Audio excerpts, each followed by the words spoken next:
Today we're taking a look at patch 13.13, seeing what kind of changes are coming. I'm pretty sure the big things that they're addressing on this patch is there's a nerf coming to Ivern and Rel, just to bring them back in line because they're too strong with the buffs that they received last patch. And after nerfs to the meta, those champions have shifted into being like top of their role. As well as they're also hitting Statikk Shiv. I remember that's a big one. So let's go ahead and take a look here. First thing is, it looks like they're talking about the mid-season ranked reset. So the ranked rewards, the Victorious skin for the first split of the year is going to be Victorious Anivia.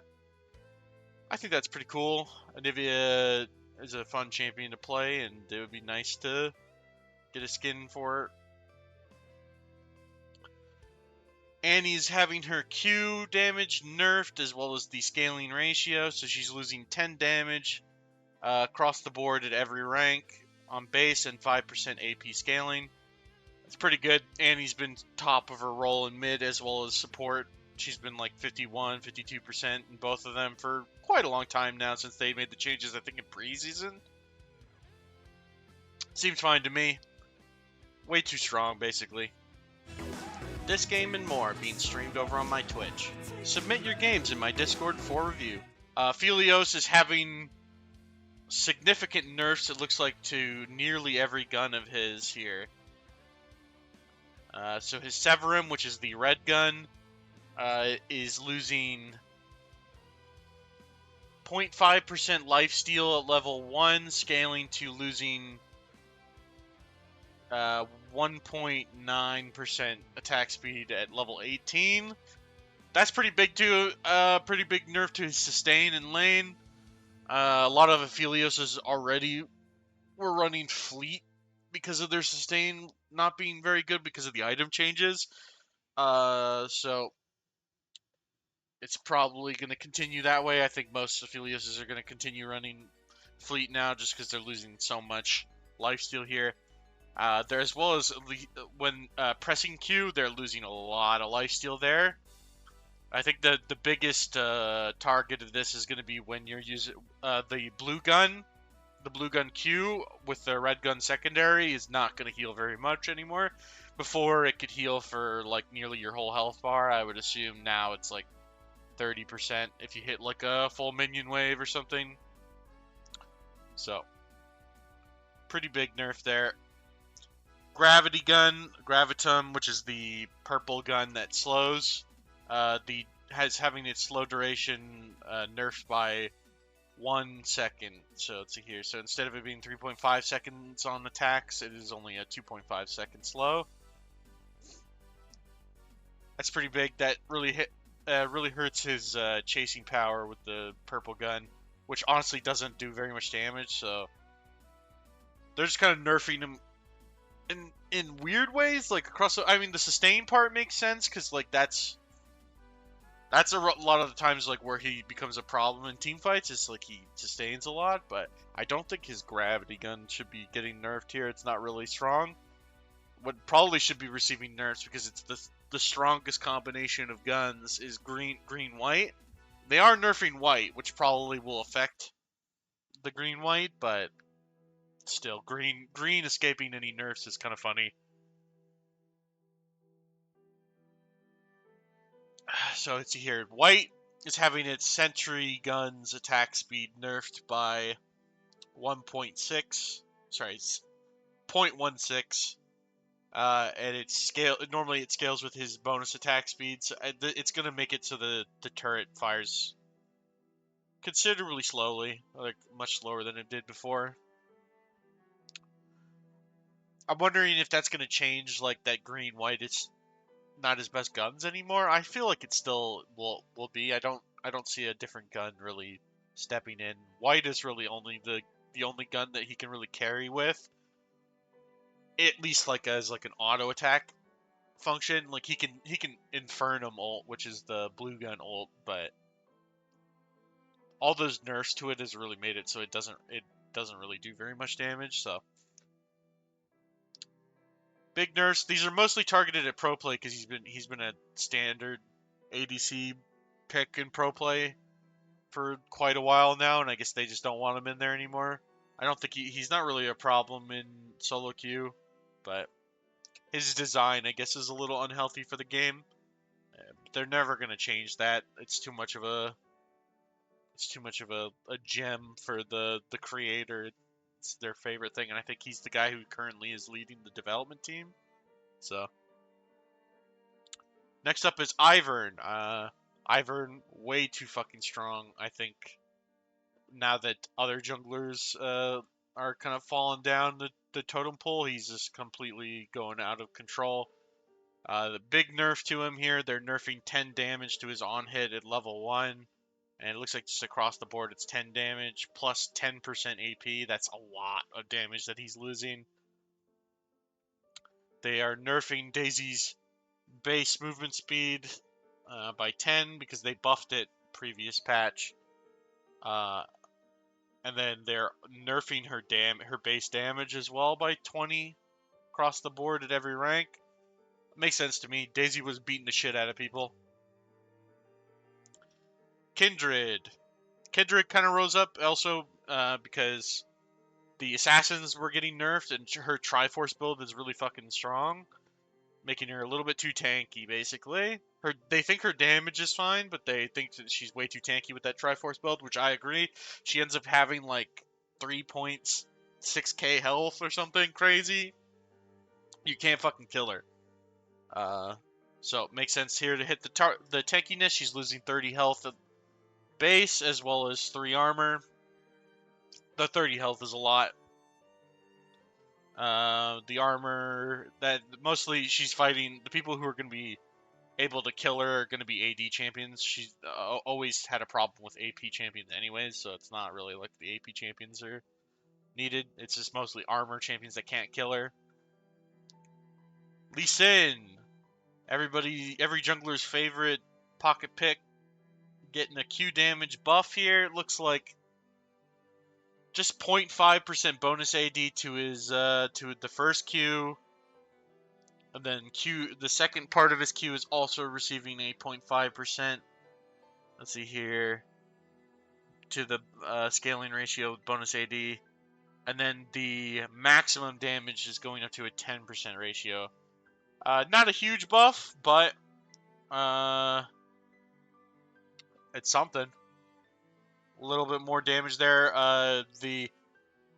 The damage Lee Sin builds are going to see that much more than the Bruiser Lee Sin, but yeah, like Assassin Lee Sins maybe.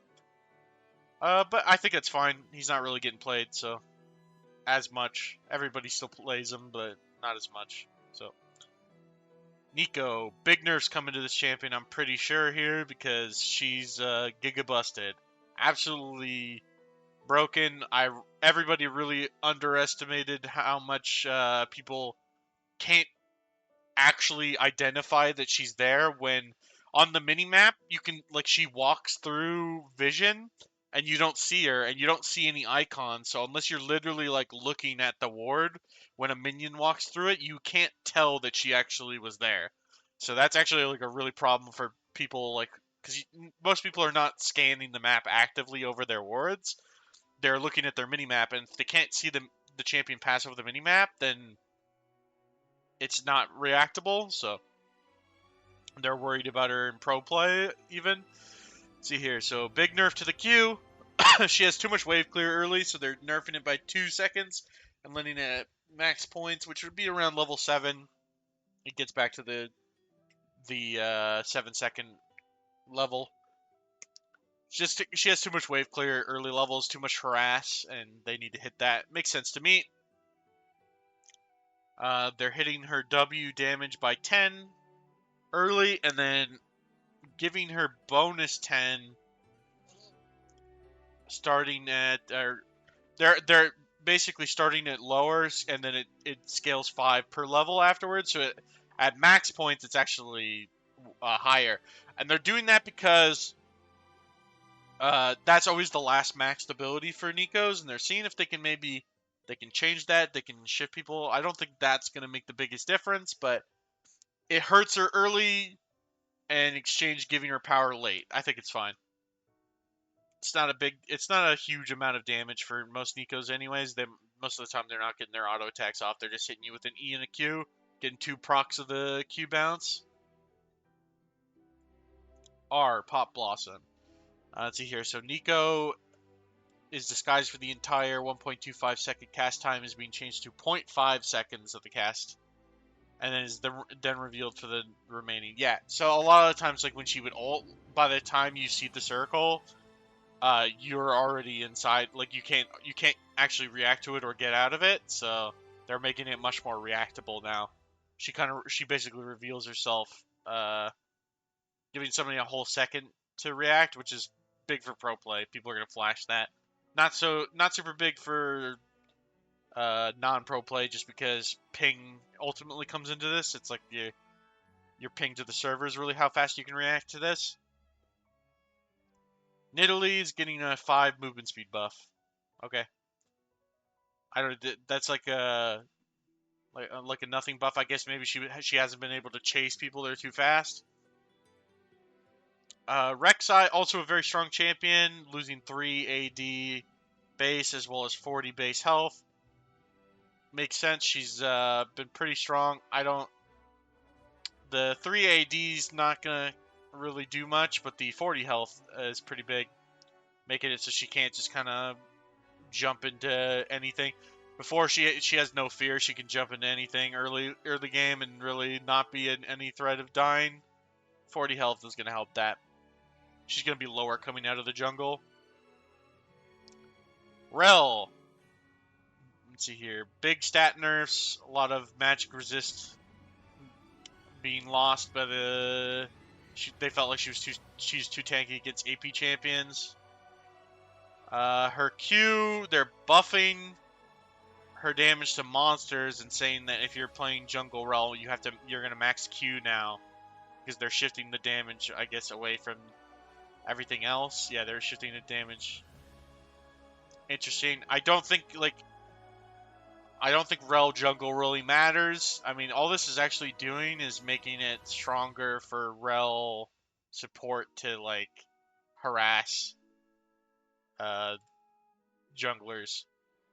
That's a lot of base bonus damage to the Q. Like if Rel support actually maxed Q, she would actually just walk up into river and she could outsmite your jungler on the Scuttle Crab. So it's kind of ridiculous.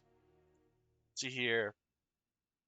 They are nerfing the shield that W gives for Rel, which is pretty big. Let's see here. Basically 20 across the board. She's losing a lot of tankiness there. In exchange, they're just giving her a flat 30% attack speed. So she's more of a fighter here in lane, which is kind of scary. She actually might be stronger now in support for fighting. Like if she like dismounts and then just like starts autoing, like she's probably actually stronger. Cause she's really losing 20 health, 20 shield at level 1 for like 15% attack speed. That's pretty big. So I'm not too sure this is actually. I'm kind of worried they wanted to nerf her, but they kind of fucked up. Like this is a good the stats nerf is big, but this is kind of a buff. She's gonna just be doing more damage in exchange for losing 20 shield, like a lot more damage. By the way, they don't build it. Rels don't build attack speed, so just 15% base attack speed bonus is a lot. Maybe Rels don't even. They might not max W. I don't know. Maybe they start maxing E first instead. Because now they're just gonna be wrecking face. Anyways, I'm a little worried that this might actually bring her win rate up. Another jungle buff. It's weird to try and force her into the jungle. She doesn't really have the kit that a jungler would normally have. It's weird to me that they're just trying to force her into a role that she's not really good at, just by giving her absurd ratios and letting a support actually just do a shitload of damage to an objective. Varus. AP Varus has been too strong. They wanted to target it before, but I think they're buffing it specifically here because... Oh yeah, they're buffing the on-hit damage in exchange for hurting the amount of damage that these stacks do. So that way, so AP Varus before, he would press R and then he'd fucking Q and like a tank would fucking die. Like full health to none almost. They wanted to nerf that because they think it does way too much damage. In exchange, they're giving it some damage. They're giving it some damage specifically when he's auto-attacking instead. I think that's much better. It's much more healthy playstyle because AP Varus is kind of uninteractable. Like, he just Rs and then Qs. It's not very fun. That, accompanied with the Statikk Shiv nerf, is probably going to make him not played, to be honest. But there might be a couple people who are dedicated mains. Vi is getting her passive nerfed and her R cooldown nerfed. That's pretty big. She's been good for a while now. I think it was last year because she was getting played at Worlds. Like last year around mid-season, they buffed her. And ever since, she's kind of just been in every single game. So, there was a while where she was unplayed before, but this is probably... They're just trying to rotate her out because she's been played too much.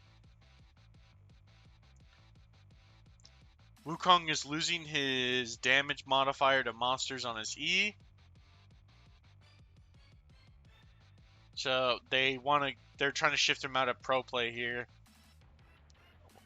That's weird. I mean, their nerfs before really landed, but sometimes they have to over nerf champions because pros will not just stop playing a champion even if it's bad. Case in point, Yumi was getting played even though she's like a 40% win rate champion without Zeri, and it was like terrible. They lost. So items: Dustblade of Drakthar. Scoring a takedown while channeling will no longer proc Dustblade's on target ability. So this is a nerf to Samira ult, Misfortune ult.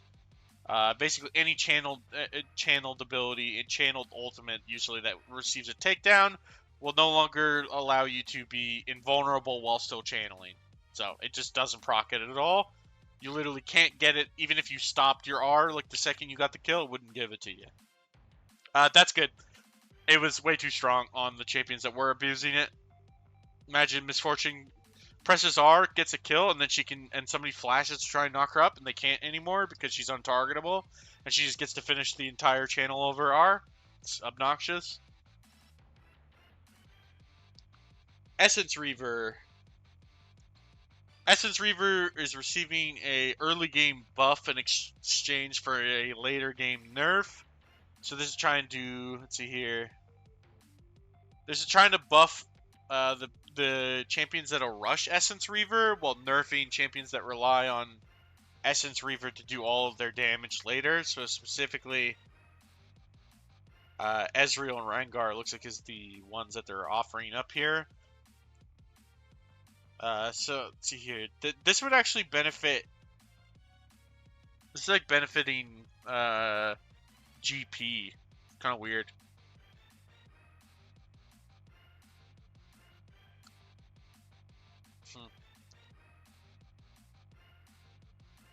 I guess they felt like Ezreal has been like 50% win rate, which usually when Ezreal is like 50% win rate, that usually means he's busted. So makes sense. I think it's okay.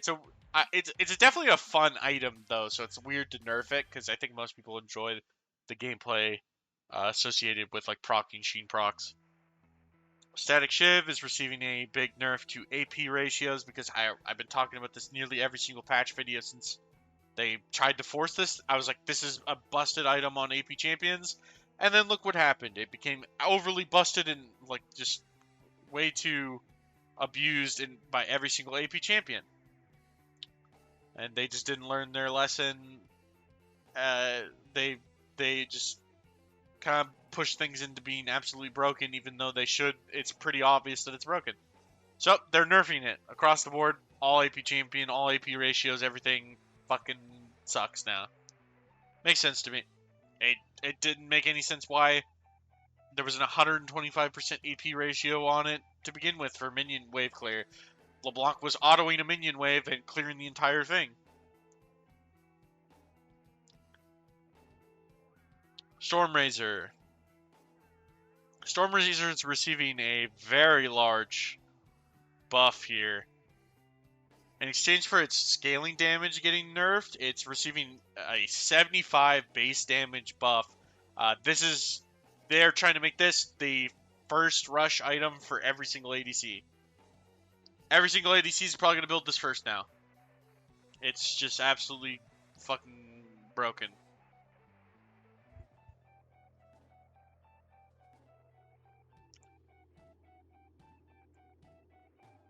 ARAM changes.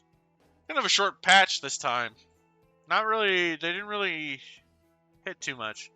See here, so new skins, Elderwood Karthus, Elderwood Wukong, Star Guardian Orianna, and Star Guardian Seraphine. Cool, an Orianna skin.